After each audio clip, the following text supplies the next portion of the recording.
作为传统的美国家庭，辛普森一家每周都有一个美式中餐之夜。侯默不爱什么炒面、炒饭、左宗棠鸡，独爱一口加盐的味精。吃完熊猫快餐，一般会开幸运小饼干。侯默这次走了大运，吸血鬼老板一个电话打来，居然要给他发员工福利。伯恩斯有4张篮球比赛的门票，打开员工排名送给了榜1。哦，不好意思，拿反了，倒数第1也是第1。总之4张票子拿好，侯默高兴坏了，本想带着家里人一起去看比赛，但转念一想，家里6口人，这一票实在不好分，而且真正懂篮球的还得是他那群酒友啊。马就不知道老公心的小九九劝他说要听从内心的呼唤，于是侯默就去了老谋子酒吧。卡尔、兰尼、酒腻子加上他正好组成春田 F4，众人欢天喜地的正要出发，老谋子恳求说：“大哥们，出去耍带我一下。”侯默等人无情拒绝，这是朋友们的活动，他一个酒保掺和什么劲儿？老谋子非常伤心，他说：“我们相处了这么久，居然还不是朋友们。”大家伙儿说。本来还算有点交情，可是后来发现你在水里掺啤酒呀！春田 F4扬长而去，老谋子望着镜子自缢自怜，到头来他还是孤家寡人一个呀。第二天，侯默等人又去酒吧，老谋子却变得非常友善，不仅免费送酒喝，酒里还没掺水。大家问他这是怎么回事，老谋子说他认真反省了一下，一个人骂他可能是那个人有问题，所有人骂他说明他真的有问题，所以他整改了酒吧，想做的比以前更好。大家很高兴看到老谋子改变，跟他怀念起一起组队打保龄球的时候。侯默提议大家继续玩保龄球，老谋子手上有伤，就让他当教练好了。队服一上身，球鞋穿上脚，春田 F4一跃成为球场5天王。保龄球馆人才辈出，有黑手党的狠手，也有养老院的老手。老谋子队从小学生队开始挑战，一路杀穿哈利路亚队。经过认真研讨、刻苦训练，终于成为了春田镇最强的保龄球队。老谋子教练很骄傲，认为他们可以去参加洲际决赛，勇攀高峰，再创辉煌。一旦夺得洲际赛冠军，就可以参加体育频道直播的联赛。从小小的春田镇来到大都市，老谋子队被豪华的保龄球训练场吓傻了。他们遇上了一支上升气息拉满的队伍，号称球场上的华尔街之狼。这群精英根本看不起老谋子队，认为他们都是肮脏的乡巴佬。华尔街之狼想用球技羞辱他们，结果暴露了他们水平低下、只会装逼的事实。老谋子看得信心满满，让大伙儿拿出真本事，狠狠抽中了这群装逼的有钱人的脸。华尔街之狼从此怀恨在心，假意邀请老谋子队一起吃高档晚餐，席上对老谋子百般嘲弄，说的他嚎啕痛哭，精神崩溃。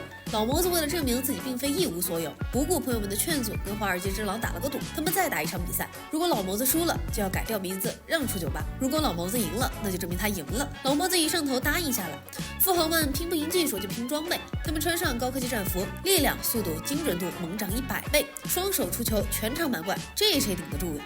丽莎早就看这群鼻孔朝天的有钱人不爽了，她串通华尔街之狼的手下们，认为只要收集他们的感情反应，通过数据进行逆向工程，就能找到这群富豪的弱点。这群人里只有巴特喜欢有钱人，他再次发现了自己的马屁精天赋，只需要用崇拜的眼神望着富豪们，他们就会洋洋得意的掏出小费。老谋子队被黑科技队打得落花流水，教练顶不住压力，决定跳电梯井自尽。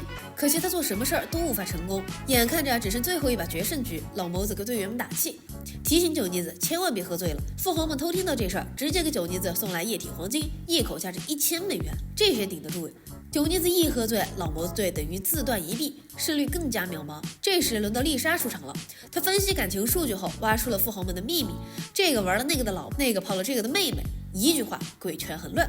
华尔街之狼又悲伤又愤怒，命令他的小马屁精巴特拿汉堡包扔丽莎一脸。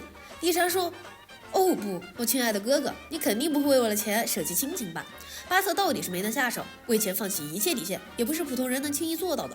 在丽莎的助攻下，富豪们发挥接连失利，老谋子队慢慢追上比分，最后只需要侯默连续3次全中，他们就能赢。可老谋子在最后关头忽然戏精上瘾，他幻想如果自己失去酒吧，从头开始，或许人生又会不一样。他将周游世界过得更好，重开人生的诱惑让老谋子晕了头。他想阻止侯默打出最后一球，却失败了。室里的欢呼声让他惊醒过来，人为什么总爱幻想，不愿意面对现实？老谋子赢得了比赛，但奖品是继续做糟糕的自己，他有点害怕。丽莎从小就是个天才，还没断奶就自己学会了说话。侯默大喜过望，夸他比笨蛋巴特聪明100倍。巴特闻言怀恨在心，从此养成了偷袭老爸的习惯。丽莎觉得他生在辛普森家是不幸的，因为所有家人都在阻止他发挥聪明才智。7岁生日那天，他早早起来，期待着家人们为他祝贺。然而他们准备的惊喜是没有惊喜。来到学校，看到别的同学过生日，妈妈假装忘记，又突然给出惊喜，丽莎嚎啕大哭，结果被老师以扫兴为由罚站了1天。侯默接女儿回家时，一瞧她满脸沮丧，又说：“你忘了今天是什么日子？”当即触发了应激反应，开始疯狂头脑风暴，靠着没句法他总算猜对了，又跑回家通知大伙儿，今天可是丽莎的7岁生日了。虽然网友捕捞为时未晚也，但这群不着调的家人，第2年依然会重复上次的错误。当丽莎渐渐长大，她开始意识到父母不是神，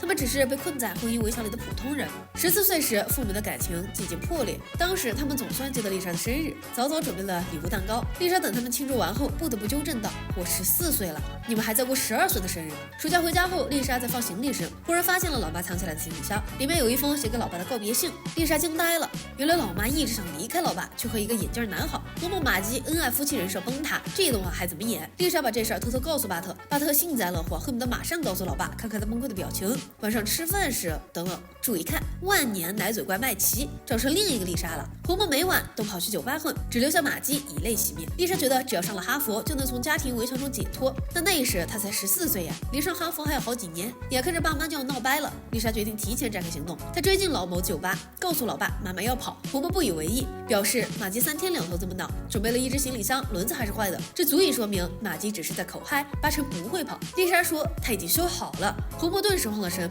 醒悟，婚姻危机就在眼前。先喝口啤酒压压惊。丽莎劝老爸赶紧改变，自己只剩4年就要去哈佛了，可没多少时间帮他解决婚姻问题。改变第1步，戒酒。红梦叫来了唯一愿意当自己戒酒保证人的家伙，恶毒邻居内德。大家都习惯了，红梦一向是没事骂内德，有事求内德，内德还就喜欢这样，一个愿打一个愿挨。趁着红梦戒酒的机会，内德给他规定了12条戒律：反撒冗长，玩玩肉肉。总结下来就是让红梦承认上帝存在，正式信教，一念起，从此天地观。红梦把酒视为恶魔的诱惑，地狱的苦宴，火速回家向马基道歉。夫妻俩和好如初，胜似新婚。17岁时，丽莎向哈佛大学投递了入学申请，将自己这短暂前半生的经历事无巨细地描述了一遍。周世曼觉得他文章废话多，但成绩确实好，勉为其难招收了他。丽莎又上哈佛了，全家人都引以为傲，集体出动送他入学。而且亚伯那糟老头子，老得躺病床上吸氧了，也不会来啰里吧嗦烦死人，实在是双线临门。巴特没他文凭高，高中都没读完，就在家待业好几年了，但他有社交牛逼症，陪丽莎一进大学就泡上了哈佛女孩。他知道妹妹压力大，临走前告诉她，我就知道你属于这里，你要努力学习，让爸妈好好骄傲，也让自己骄傲吧。说完，他就跟着爸妈回家去照顾2个未婚先产的孩子了。丽莎搬进寝室后，发现室友和她一样优秀，但也一样孤独。他们的经历非常相似，都遭受过家人的忽视，因为太过优秀而无法融入平庸者，都是家里排行中间的孩子，喜欢吹冷门的乐器。丽莎很惊喜，这室友才是她异父异母的姐妹呀。麦琪表示，你礼貌吗？她和室友的感情从最好的闺蜜一步步发展到不可收拾的地步。她不再孤独，从未怀疑自己是最棒的。想想那些飞速成长的日子，爸妈会的东西，她7岁前就全都会了。7岁后，她就开始学习如何自己养活自己。不过成长过程中有多少糟糕时，她始终记得自己刚开口说话时，老爸说的那句话：“宝贝，你是我这辈子遇到的最棒的事儿了。”以上就是本期的全部内容，这里是草妮妮影院，感谢观众朋友们的关注和支持，小视频我们再见。